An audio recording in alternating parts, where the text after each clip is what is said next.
Buenos días, soy Alonso Aguayo con Fe y Pensamiento Crítico. Vamos a leer hoy día el capítulo 18 del libro de 1 Crónicas en el Antiguo Testamento de la Biblia, siguiendo nuestra saga de lectura del libro de 1 Crónicas. El capítulo 18 es un capítulo pequeño, muy pequeño, y seguimos hablando y seguiremos hablando del rey David. ¿Okay? En el capítulo anterior hemos hablado que Natán, el profeta de la época de David, al principio aprueba que David construya una casa para Jehová, o sea, un templo, pero después se lo prohíbe, porque Dios le dijo a Natán, dile que no. Natán ya le había dicho sí. David preguntó a Natán, y Natán dijo sí. Una reacción espontánea, pero luego Dios le dice a Natán, no, dile que no. Y por todas estas razones. ¿Okay? Se predice el triunfo de Israel. Prohíbe un hijo de David construirá el templo, ya está refiriéndose a Salomón. Se predice el triunfo de Israel. David agradece a Jehová su bondad para con Israel. Hablamos bastante del significado para David de que Dios esté mostrando tanta bendición y misericordia a la vida y descendencia y estatus presente de David, a pesar de la historia de David. Conocemos que tiene un capítulo muy negro que le afectó muchísimos años, si no la mayor parte de su vida. Pero aquí está agradeciendo la misericordia de Dios para con su vida y todo lo que le ha pasado. ¿Okay? La promesa de que Israel no será vencido, como dice acá, de que se predice el triunfo de Israel y todo lo que va a pasar con el templo en su hijo más adelante, y etcétera. Y David, no creído de su propia grandeza, se humilla en gratitud hacia Dios. Esa es la grandeza del corazón de David. Y ahora entramos al capítulo 18. Y después de estas cosas, aconteció que David derrotó a los filisteos. Como habíamos visto en el capítulo anterior, se predice la victoria de Israel. Derrotó a los filisteos y los humilló, y tomó Gat y sus villas de manos de los filisteos. Ganó un territorio. Las guerras de la época, los filisteos, el sesquicentenario enemigo siempre presente en las fronteras de Israel. También derrotó a Moab. Este es en el lado oriente del río Jordán, ¿no es cierto? Y los moabitas fueron siervos de David y le pagaron tributo, conquistaron Moab. Asimismo derrotó David a Hadar-ezer, rey de Soba, en Hamat, cuando éste iba a establecer su dominio hasta el río Éufrates. Es la siempre presente historia geopolítica del engrandecimiento de diferentes reinos, y el que es más fuerte invade al otro y extiende su poder. Y les tomó David 1000 carros a este Hadar-ezer. Les tomó 1000 carros y 7000 de a caballo y 20.000 hombres de a pie, y desarrejó David los caballos de todos los carros, excepto los de 100 carros que dejó. Desarrejar es desjarrear. Desjarretó. Desjarretar es desconectar los caballos de los carros que jalan. ¿Okay? Entonces, desarmando su fuerza militar. ¿Es eso lo que significa? ¿No? Es decirle, no, error, estoy mal. Desjarretar significa cortarle los tendones de las patas para inutilizarlos. Técnicas de guerra. Ok, eso es. Desjarretó a los caballos de todos los carros, excepto 100 que dejó. Y llegaron los sirios de Damasco en ayuda de Hadar-ezer, aliados del enemigo, rey de Soba. Hadar-ezer, rey de Soba. Y David mató a 22.000 hombres de los sirios, esos aliados que vinieron en ayuda. Dice David mató. Obviamente es el ejército, es un enfrentamiento bélico militar entre fuerzas enemigas, ¿no? Y puso David guarnición en Siria de Damasco. Y los sirios fueron hechos siervos de David, sujetos a tributo, porque Jehová guardaba a David donde quiera que iba. Todos sus enfrentamientos fueron ganando y ganando. También tomó también David los escudos de oro que llevaban los siervos de Hadar-ezer y los llevó a Jerusalén. Ahora aquí dice Siria de Damasco. ¿Es esta la misma Damasco que tenemos en nuestro mapa? Acá. ¿Dónde está Damasco? Beirut, Sidón, Damasco. Acá está Damasco. Aquí está. Pertenece afuera de Israel actual. Pertenece a Siria, al país de Siria actual, cerca de Líbano. Ok, supongo que será más o menos el mismo. Sirios. Los escudos, muy bien. 8. Asimismo, en Tibat y Decum, ciudades de Hadar-Ezer, tomó David muchísimo bronce, con el que Salomón hizo el mar de bronce, y las columnas y los utensilios de bronce. Mar de bronce me parece una edificación.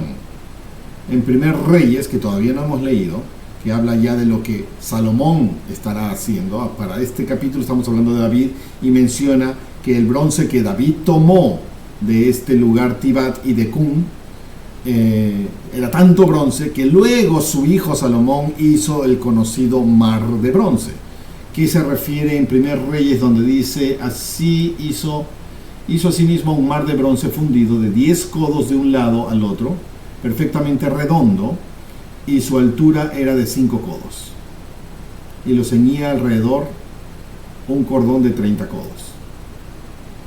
¿Una piscina es esto? Y rodeaban aquel mar por debajo de su borde, todo alrededor, unas bolas como calabazas, 10 en cada codo, que ceñían el mar alrededor en 2 hileras, las cuales habían sido fundidas junto con el mar.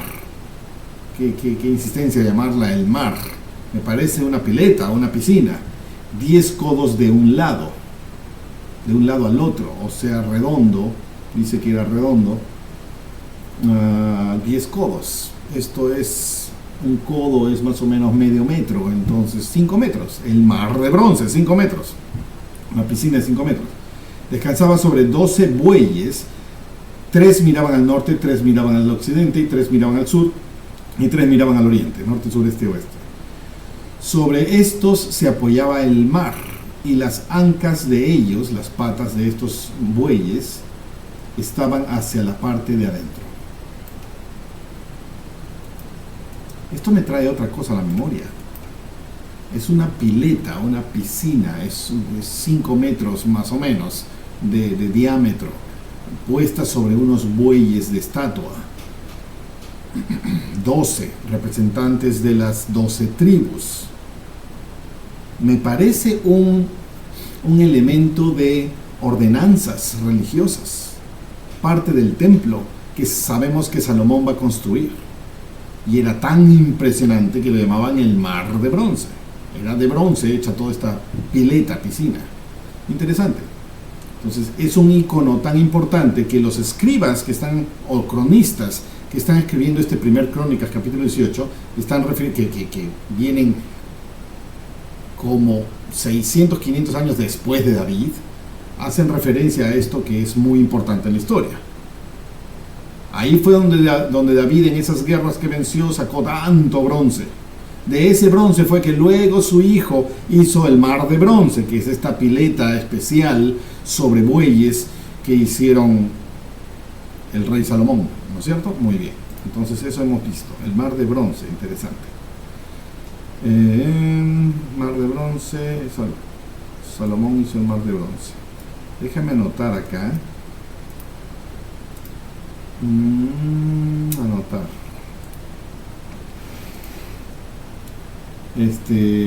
Pileta de ordenanzas del templo. Pileta para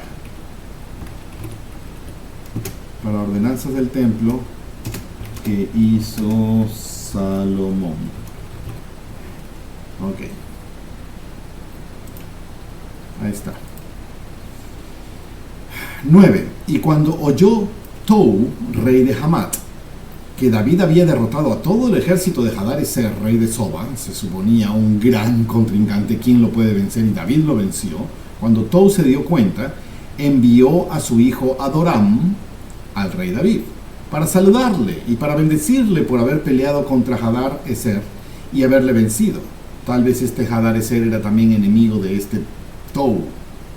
envía a su hijo con gracia, ¿no es cierto? En sobonería, en relaciones diplomáticas, en establecer amistad y asegurarte que estoy de tu lado, y haberle vencido, porque Tou estaba en guerra contra Hadarezer.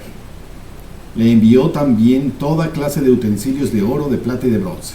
Esto es estoy de tus pies, somos amigos, estoy de tu lado.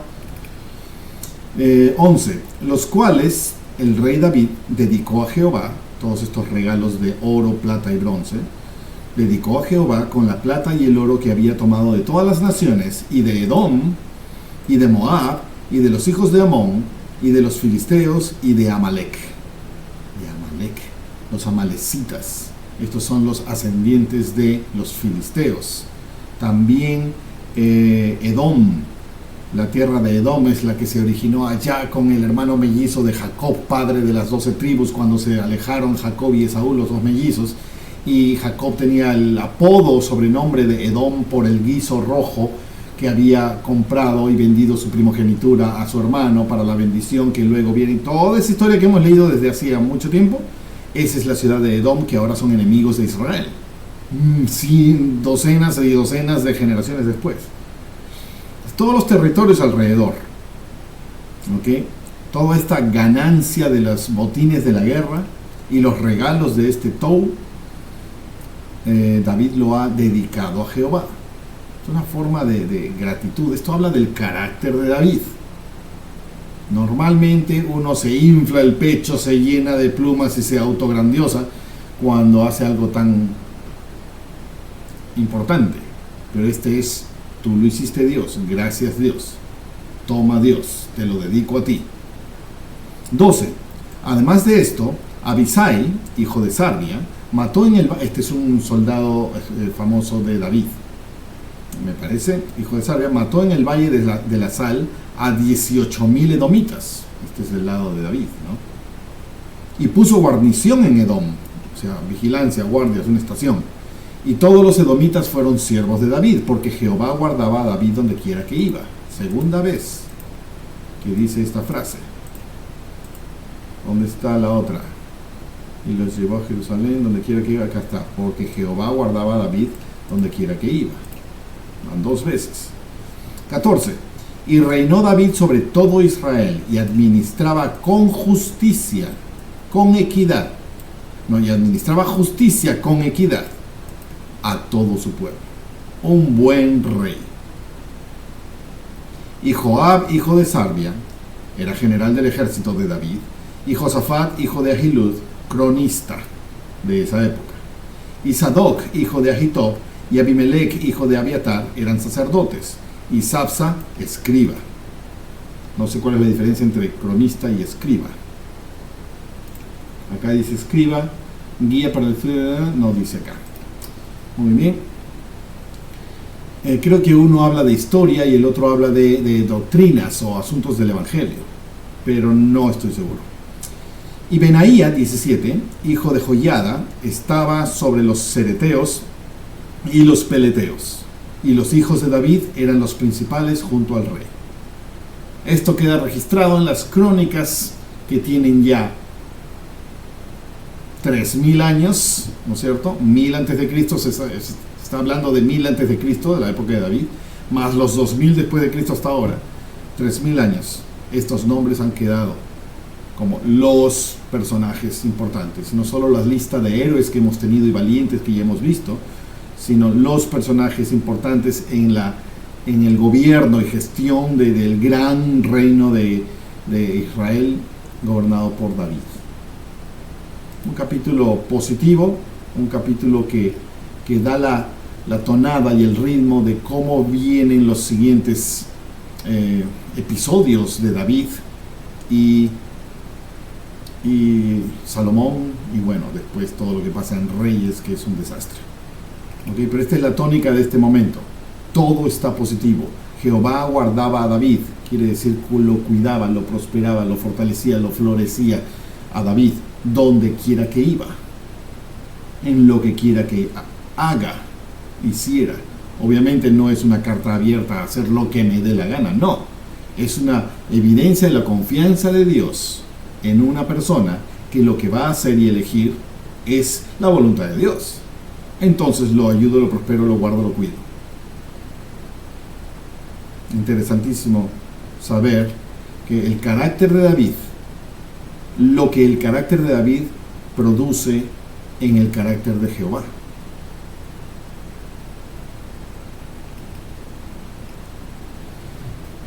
Imitar a David en sus logros de vida y de rey y de guerras no es algo muy práctico, porque no soy rey, no tengo guerras, no somos soldados, no es muy práctico. Por eso lo interesante es el rescate del análisis de el corazón de David. Esto es totalmente práctico y totalmente imitable. Y vemos las consecuencias del corazón, de un corazón, las consecuencias de vida de un corazón como el de David. Si yo imito esto, ¿puedo esperar unas consecuencias de vida semejantes a las de David? En función a mi mayordomía y alcance, ¿no es cierto? Yo gobierno una casa. Yo gobierno en mi trabajo. Yo gobierno en mi rubro y en mi responsabilidad. Y en ese esfera de alcance puedo esperar el mismo resultado de que si mi corazón es como el de David, Dios va a portarse conmigo como se portó con David. Absolutamente, absolutamente. Son principios básicos que podemos rescatar de las Escrituras para aplicación práctica personal hoy, directa.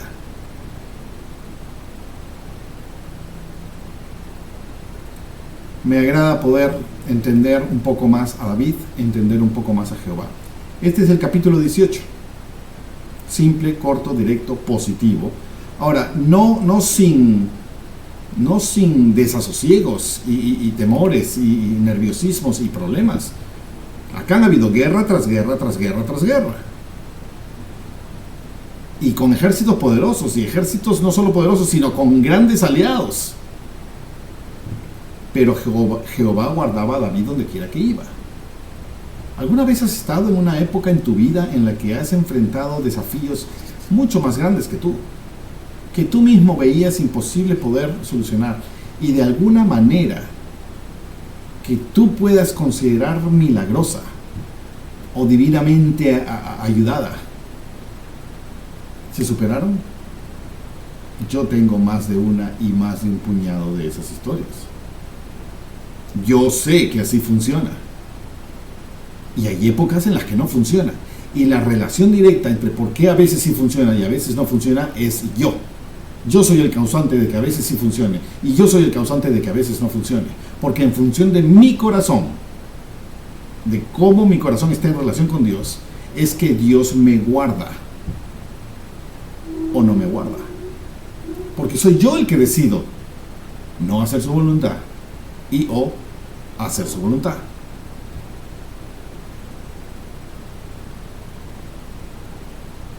Se me vienen muchas cosas a la cabeza, pero voy a parar aquí este capítulo 18. David, personaje históricamente muy, muy importante. Nos vemos en el próximo episodio.